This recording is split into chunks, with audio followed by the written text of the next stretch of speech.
السلام علیکم ورحمۃ اللہ وبرکاتہ۔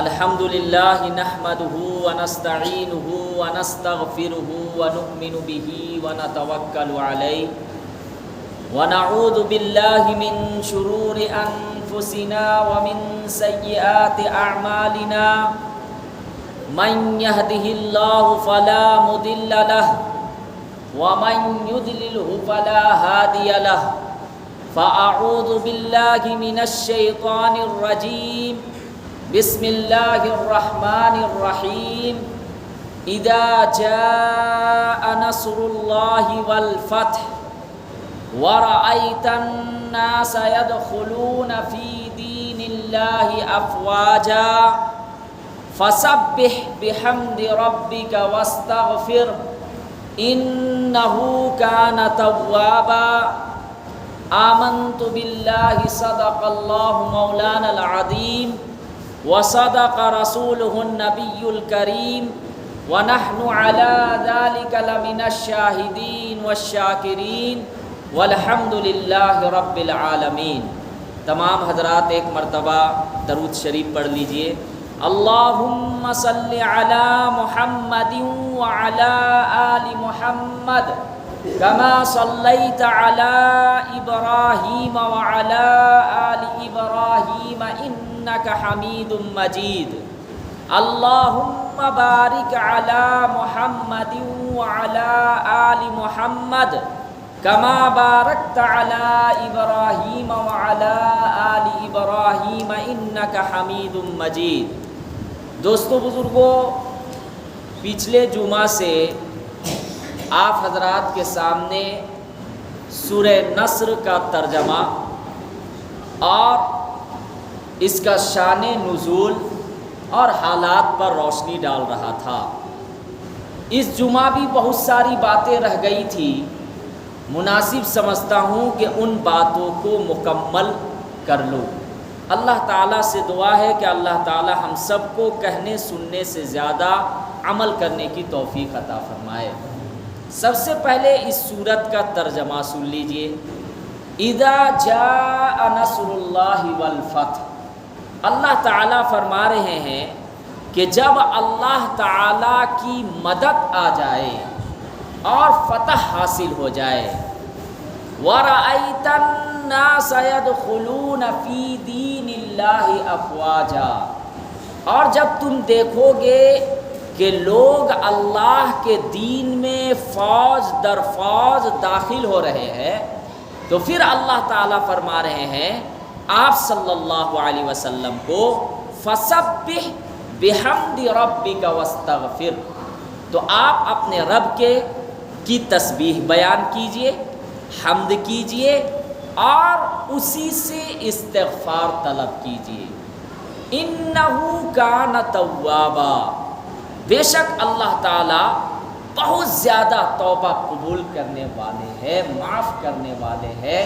یہ اس سورت کا ترجمہ ہے، سورہ نصر کا۔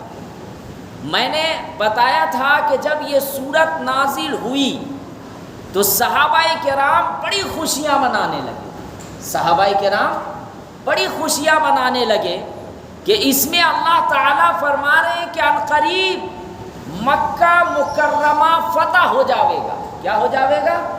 مکہ مکرمہ فتح ہو جاوے گا۔ تو اس وجہ سے صحابہ کرام خوشیاں منا رہے ہیں۔ لیکن حضرت عباس رضی اللہ تعالیٰ عنہ جو آپ صلی اللہ علیہ وسلم کے چچا ہیں، وہ رونے لگتے ہیں۔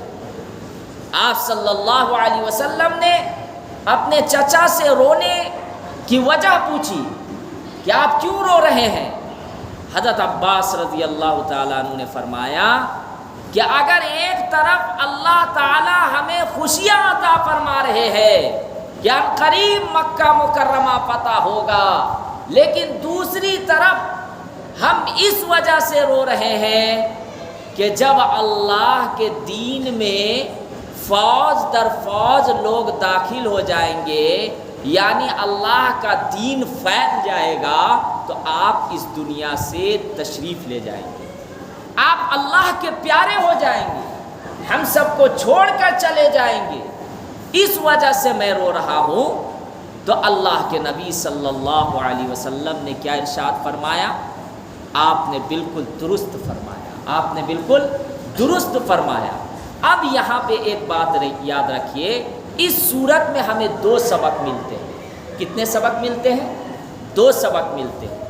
پہلی چیز کہ جب اللہ تعالیٰ کی مدد آ جائے، آپ کو کامیابی حاصل ہو جائے، کوئی بھی کسی بھی فیلڈ میں آپ کو اللہ تعالیٰ نے کامیابی عطا فرمائی، تو سب سے پہلے اللہ تعالیٰ کا شکریہ ادا کیجیے۔ کس کا؟ اللہ تعالیٰ کا شکریہ ادا کیجیے۔ یہاں پر اللہ تعالیٰ یہ بھی فرما سکتے تھے ڈائریکٹ اختصار کے ساتھ، اذا جاء الفتح، نصر اللہ کو چھوڑ کر ڈائریکٹ اللہ تعالیٰ کیا فرما سکتے تھے؟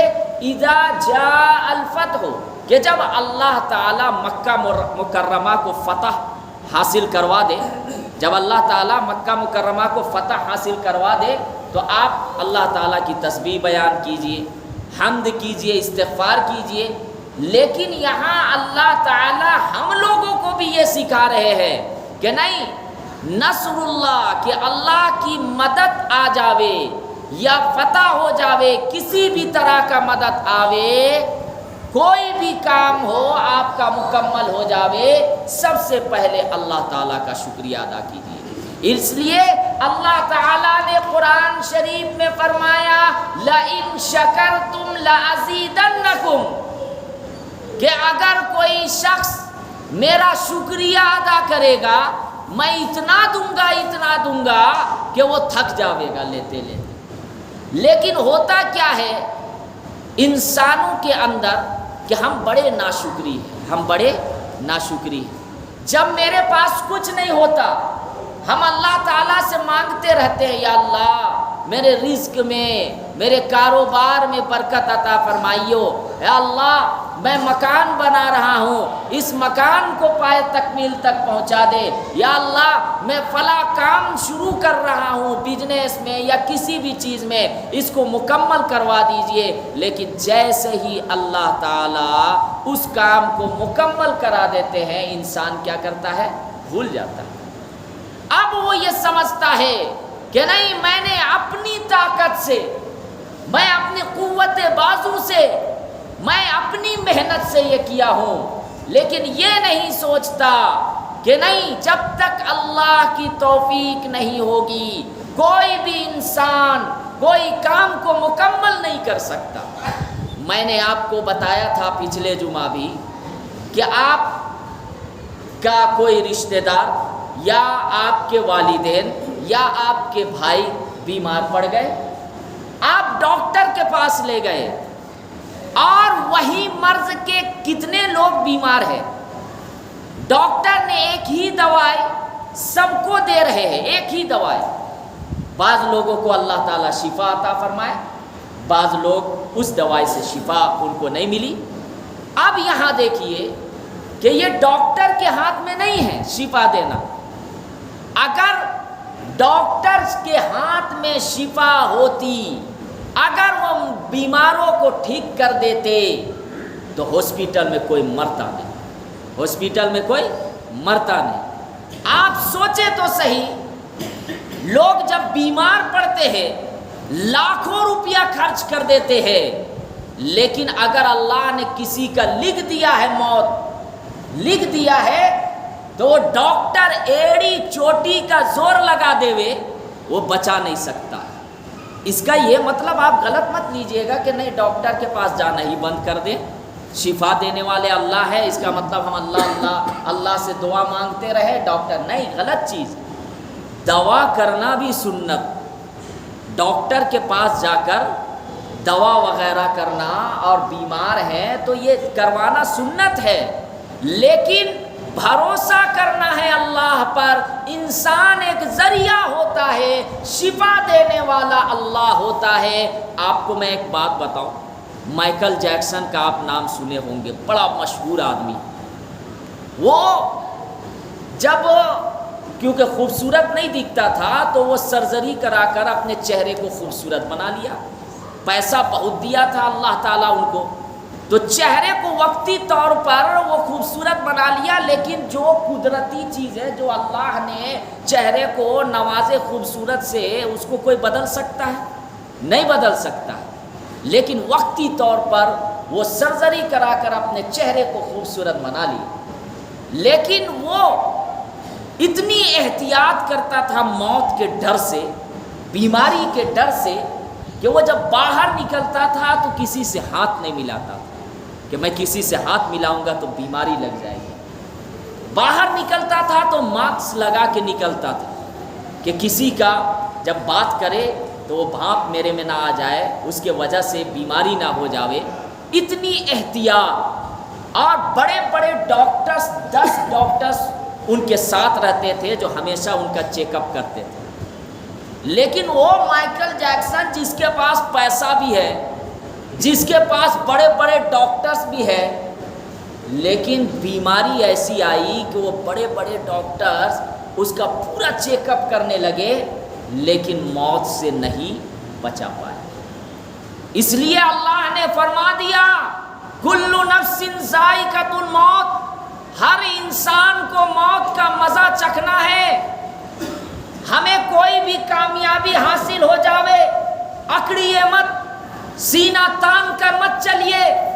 آپ اس وقت کو یاد رکھیے، آپ اس وقت کو یاد رکھیے جب مکہ مکرمہ فتح ہو گیا، اللہ کے نبی صلی اللہ علیہ وسلم اور ان کے اصحاب پر مکہ مکرمہ میں 13 سال تک ظلم و ستم کے پہاڑ ان پر توڑے جا رہے تھے، ان کو ستایا جا رہا تھا، ان کو تانا دیا جا رہا تھا، ان کو گالیاں دی جا رہی تھی، لیکن اس کے باوجود جب مکہ مکرمہ فتح ہو گیا، اللہ کے نبی صلی اللہ علیہ وسلم اونٹ پر سوار تھے، اونٹ پر سوار تھے۔ آپ صلی اللہ علیہ وسلم حدیث کے اندر ہے کہ سینہ تان کر نہیں جا رہے تھے مکہ مکرمہ۔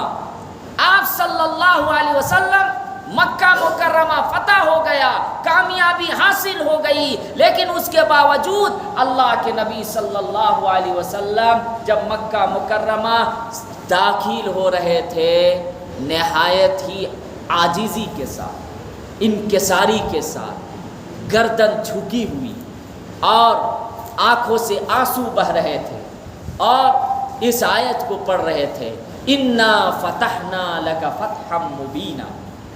اللہ کے نبی صلی اللہ علیہ وسلم کامیابی حاصل ہونے کے باوجود دنیا والے کو یہ میسج دکھا دیے کہ نہیں، تم جو یہ غلط پروپیگنڈا اٹھاتے ہو اور دنیا میں یہ پھیلا رہے ہو کہ محمد صلی اللہ علیہ وسلم خون بہائے ہیں، محمد صلی اللہ علیہ وسلم اپنی امت کو خون بہانے کا حکم دیے، خدا کی قسم یہ غلط ہے۔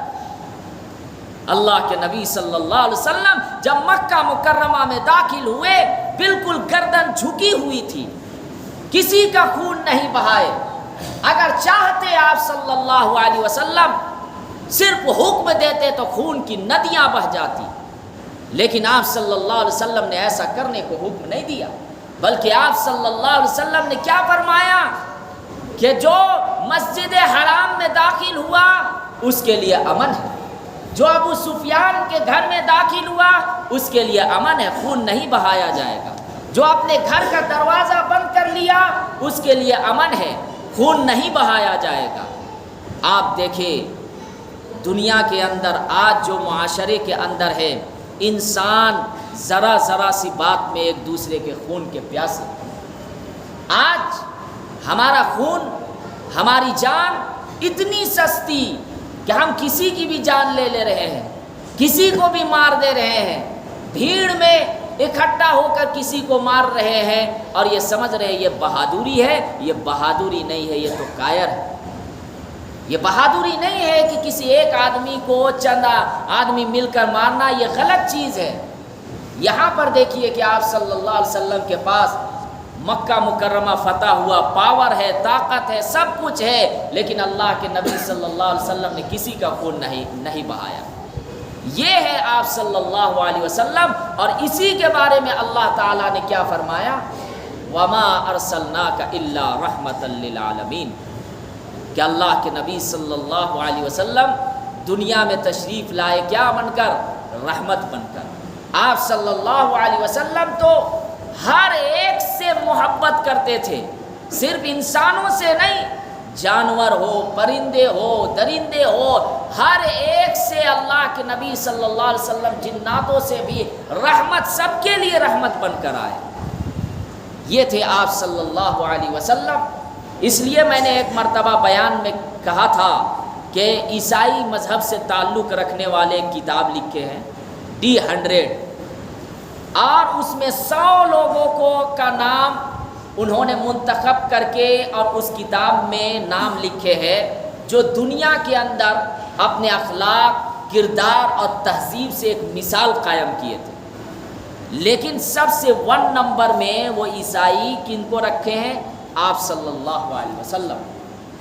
وہ بھی اعتراف کیے کہ سب سے اچھا اخلاق والے اگر کوئی تھے تو وہ محمد صلی اللہ علیہ وسلم، اس لیے سب سے پہلے لسٹ میں ان کا نام آیا۔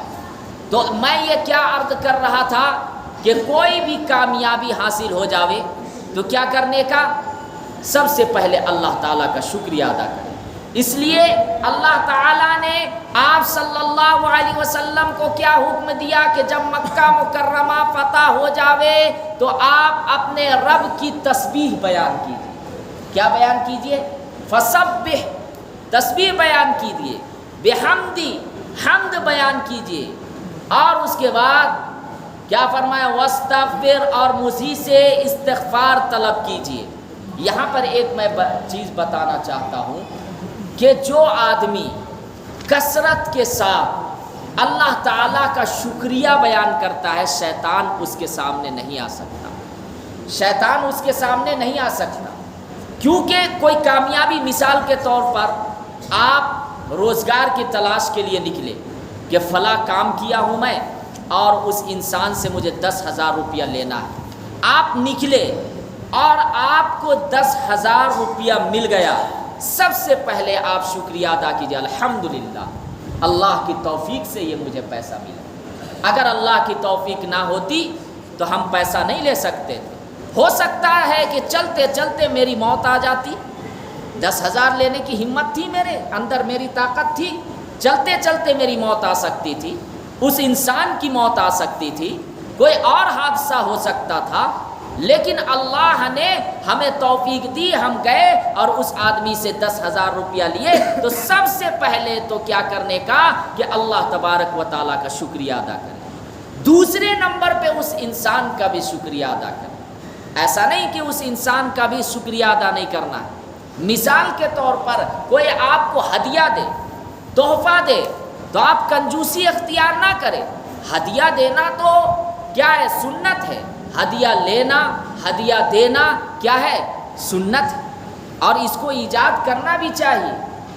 آپ دیکھیں بھائی، آپ لوگ اتنے مجمع آتے ہیں، یہ افسوس کی بات ہے، کبھی کبھی اپنے جیب سے کچھ نکالے، ہدیہ امام مؤذن کو بھی دیا کرے۔ یہ میں مانگ نہیں رہا ہوں، لیکن دینا چاہیے۔ کیا کرنا چاہیے؟ دینا چاہیے۔ یہ چیز میں نے دیکھا ہے ممبئی وغیرہ میں، دہلی وغیرہ میں، الحمدللہ ایسے ایسے لوگ ہیں جو مصافحہ کرتے ہیں، پتہ بھی نہیں چلتا۔ ہمارے یہاں جھارکھنڈ میں، بہار اور بنگال میں یہ چیز بہت کمی ہے، یہ چیز بہت کمی ہے، بس انگلی کرنا بہت ضروری ہے۔ امام صاحب ایسے ہیں، مؤذن صاحب ایسے ہیں، مؤذن صاحب لائٹ آف نہیں کیے، پنکھا بند نہیں کیے، صفائی نہیں کیے۔ بھائی مؤذن صاحب نوکر نہیں، وہ اللہ کا نوکر ہے۔ آپ اگر دیکھ رہے ہیں پنکھا چل رہا ہے، چلیے ہم بند کر دیے، ثواب ملے گا۔ حدیث کے اندر ہے نا، آتا ہے کہ ایک بوڑھی، حدیث کے اندر صحیح حدیث میں، مسلم شریف میں ہے کہ ایک عورت انتقال کر گئی اور ان کی جنازے کی نماز پڑھائی گئی۔ آپ صلی اللہ علیہ وسلم کو خبر ملی تو آپ صلی اللہ علیہ وسلم نے صحابہ کرام کو کہا کہ یہ عورت انتقال فرما گئی تھی تو مجھے خبر دینی تھی، میں جنازے کی نماز پڑھاتا، اور تم لوگوں کو شاید معلوم نہیں ہے کہ یہ عورت جنتی ہے۔ اور کیوں؟ ایسا نہیں ہے کہ وہ عورت بہت زیادہ تقوی والی تھی، بہت زیادہ نماز کی پابند تھی، بہت زیادہ اللہ سے رونے والی تھی، بہت زیادہ گناہوں سے بچنے والی تھی، بلکہ وہ عورت مسجد سے جب بھی گزرتی تھی کوڑا کرکٹ دور کر دیتی تھی، مسجد کی صفائی کرتی تھی۔ اس وجہ سے اللہ کے نبی صلی اللہ علیہ وسلم نے کیا فرمایا کہ یہ جنتی ہے۔ اب اگر ہم لوگ آئے مسجد میں کبھی ویسا دیکھ لیے، ٹھیک ہے مؤذن صاحب کی ذمہ داری ہے، کرنا چاہیے، ہم انکار نہیں کر رہے، کرنا ہے، جو کام جس کو ملے وہ کام وقت پہ کرنا ہے، لیکن ہمیں ثواب کی نیت سے کرنا ہے۔ ہم اللہ کے گھر کی خدمت کر رہے ہیں، ہم کس کی خدمت کر رہے ہیں؟ اللہ کے گھر کی۔ اگر پنکھا چل رہا ہے ہم اپنے سے بند کر دیے، چھوٹا نہیں ہو جائیں گے، ہم اللہ کے گھر کی خدمت کر رہے ہیں۔ اگر کہیں پہ کوئی کوڑا کچڑا دیکھ رہے ہیں، چلو بھائی ہم اٹھا کے یہ کر دیے۔ ہر کام میں مؤذن اور امام کو بیچ میں لے لانا یہ چیز اچھی نہیں ہے۔ امام مؤذن کا کام جو ہے وہ کرنا ہے، لیکن ہر چیز میں اور دشمنی گھر کا نکال کے اور یہاں نکالنا یہ اچھی چیز نہیں ہے۔ تو یہ حدیث کی بات میں نے بتائی کہ اس عورت کو اللہ کے نبی صلی اللہ علیہ وسلم کیا فرما رہے ہیں کہ یہ جنتی ہے، اور آپ لوگوں کو خبر دینی تھی۔ میں خود جنازے کی نماز پڑھا تھا، اور جنتی کیوں ہے؟ کوڑا کرکٹ یہ مسجد سے صاف کر دیتی ہے۔ تو اب یہاں دیکھیے اللہ تبارک و تعالیٰ کیا فرما رہے ہیں ہم لوگوں کو کہ کوئی بھی کامیابی حاصل ہو جائے، فسبح بحمد ربک واستغفر، جو انسان اللہ تعالیٰ کا شکریہ جتنا ادا کرے گا اللہ تعالیٰ اس کو نوازیں گے۔ آپ غور بھی کریں گے، جو انسان اگر کم بھی مال ہے، اس کے پاس کم پیسہ ہے، کم کما رہا ہے، لیکن اگر اللہ تعالیٰ کا شکریہ ادا کر رہا ہے اللہ تعالیٰ اس کو صبر دے دیتے ہیں، صبر کی توفیق دے دیتے ہیں۔ لیکن ایک انسان کے پاس کروڑوں روپیہ پیسہ ہے، لیکن اگر وہ اللہ کا شکریہ ادا کرنے کی عادت نہیں ڈالا تو وہ مایوس رہے گا ہمیشہ، اور وہ ہمیشہ یہ سوچے گا کہ اور پیسہ میرے پاس آتا، اور میں بڑی بلڈنگ بناتا، میں اس سے بھی اچھی گاڑی لیتا۔ تو یہ اس وجہ سے ہو رہا ہے کہ ہم اللہ تعالیٰ کا شکریہ ادا کرنا بند کر دیں۔ اور دوسری بات یہ ہے کہ آج انسان پریشان کیوں ہے؟ آپ کو معلوم ہے اس وجہ سے پریشان ہے کہ ہم نے اپنے سے نیچے کو دیکھنا بند کر دیا، ہم اپنے سے اوپر کو دیکھنا شروع کر دیا۔ مثال کے طور پر اللہ تعالیٰ نے آپ کو ایک دکان سے نوازا، اب ہم دیکھ رہے ہیں کہ نہیں میرے پاس اور 2-4 دکانیں ہوتی، میرے پاس ایک مارکیٹ ہوتا، میرے پاس ایک گاڑی ہے، اس سے اچھی گاڑی ہوتی یا اور ایک گاڑی ہوتی تو اور فائدہ ہوتا، ایک بنگلہ ہے تو اس کی خواہش ہوتی ہے کہ نہیں مجھے دوسرا بنگلہ چاہیے۔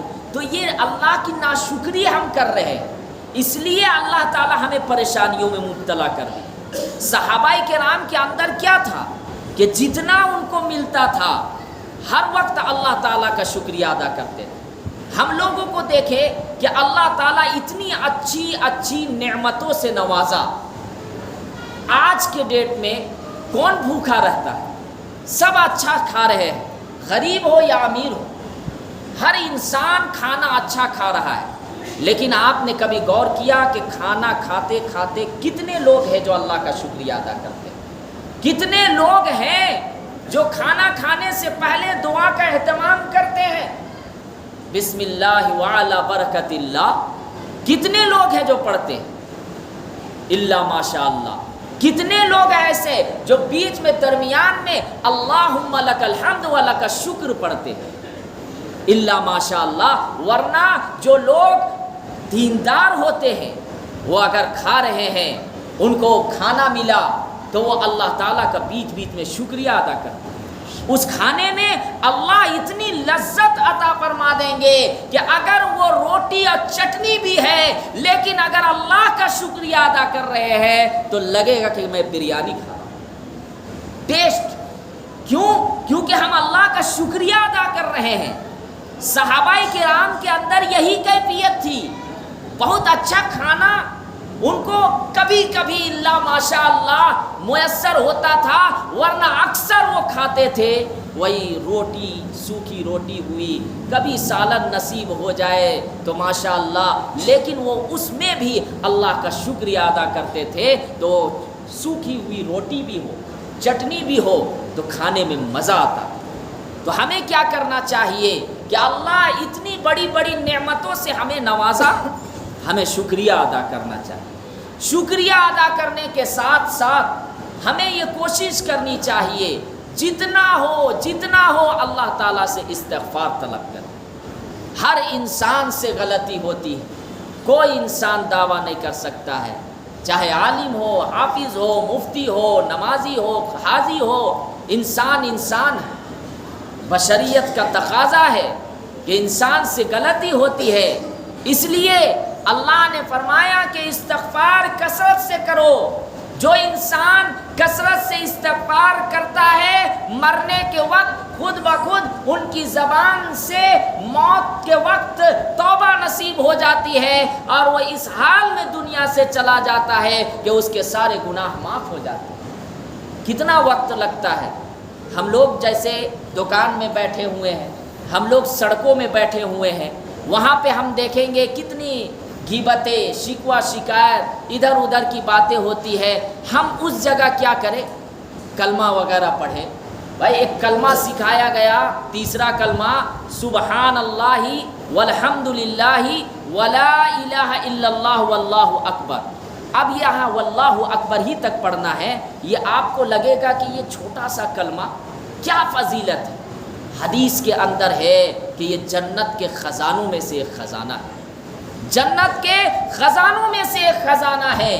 طبرانی کی حدیث میں ہے اور کہا گیا کہ اگر یہ کوئی کلمہ پڑھتا ہے تو درخت کے پتے جس طریقے سے جھڑتے ہیں ان کے گناہ بھی ایسے ہی جھڑتے ہیں۔ ہم بیٹھے ہوئے ہیں کہیں پہ بھی تو آپ کیا کریں؟ فالتو گفتگو کے جگہ میں ہم کلمہ پڑھیں، استغفار کثرت سے کریں۔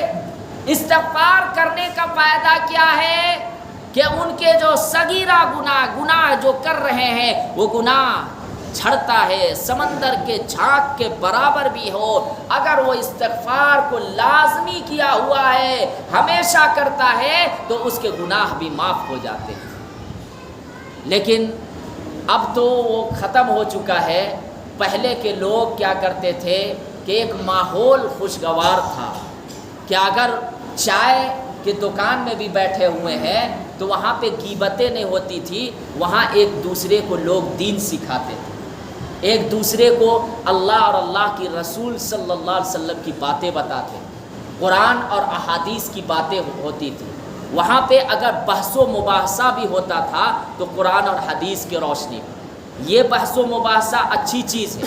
ایک بحث ہوتا ہے دنیاوی گفتگو، دنیاوی گفتگو، اس میں سچ جھوٹ گالی گلوچ یہ اچھی چیز نہیں ہے، اس میں گناہ۔ ایک بحث و مباحثہ ہے کہ قرآن و احادیث کی روشنی میں دلیل کے ساتھ اگر کوئی اس میں کرے، لیکن شریعت کے دائرے میں یہ اچھی چیز ہے اور یہ باعث ثواب ہے۔ تو یہ چیز ہوتا تھا پہلے کے ماحول میں۔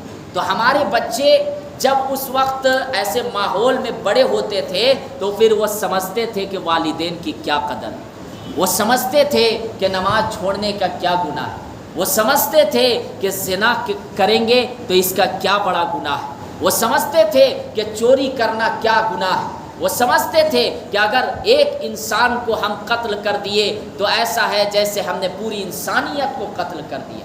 وہ سمجھتے تھے کہ والدین کے بارے میں کہا گیا کہ ان کو دیکھنا بھی ثواب، ان کو دیکھنا بھی ثواب۔ چار چیزیں ایسی ہے جس کو دیکھنے میں بھی ثواب ہے۔ وہ کیا کیا ہے؟ النظر الی کعبۃ اللہ۔ اگر کوئی آدمی کعبہ کو دیکھتا ہے، بیت اللہ شریف کو دیکھنا بھی ثواب۔ اسی طریقے سے النظر وجہ الوالدین، اگر کوئی آدمی ماں باپ کو دیکھتا ہے محبت بھری نگاہ سے تو ماں باپ کو دیکھنا بھی ثواب۔ اگر ہم کسی غیر محرم عورت کو گندی نظر سے دیکھیں گے تو اس میں گناہ ہے، لیکن اگر ہم والدین کو محبت بھری نظروں سے دیکھیں گے تو حج مقبول کے برابر آپ کو ثواب۔ ہم ایسا کرتے ہیں، ہم ایک دوسرے دوست سے کو دیکھتے ہیں محبت سے، مسکراتے ہیں، ہم اپنے ناجائز سمبند رکھے ہوئے ہیں غیر محرم عورت کو دیکھ کر ان کو مسکراتے ہیں جس میں گناہ ہے۔ کیا ماں باپ کو دیکھ کر مسکراتے ہیں؟ کیا محبت بھری نظروں سے دیکھتے ہیں؟ دیکھنے میں بھی ثواب۔ اسی طریقے سے اگر کوئی قرآن شریف کو محبت سے دیکھتا ہے اس میں بھی ثواب۔